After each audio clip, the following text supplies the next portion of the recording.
هاي مسلم كاغا هوي أبا الله كاغا ديو سومالي أو إذن لا هوي أبا كاغا ديو كاغا ودرباحية أحي قريدو درها دبوري بل ما يددك قار نفتودا وديس أدون كمال حدانا دنبابا هاينين سنتادا إن لا يقودوغو ولا إن دوران لا إيمانكayga درهاي hadeerse anaa dayoobay daryeelay geeridaada darxumo ii koosatoondhi ka soo damqanaysa oondhi xasuus daa'imana oondhi dib iyo waan idin salaamay halkan waxaan fariin uga dirayaa dayaxda nuurshaw haddii ay macquul tahay fariinteeda inay gaarto inkastoo aan ka mid ahayn dadka codadkooda meelaha dheer u gaaro maanta haddii la yiraahdo qof ka faaloonayo hooyo xanuunkeeda ama hooyo la'aanta qof ka faaloodo waxaan aaminsanahay inaan noqon lahaa kaalinta koowaad qofkii soo fariisan lahaa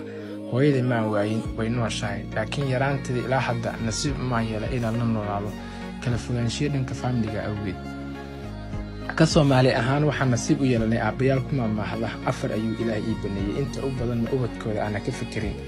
ergada u dhaxaysa aabaha iyo ubadka waa hooyada hooyo qadka hadii ay ka baxdana waxba ma yeelan ayay ka dhigan tahay meeshaas taas kama dhigna in maanta aniga qisadeeda ka faaloobo balse muhiimadda ayaa waxay tahay dayax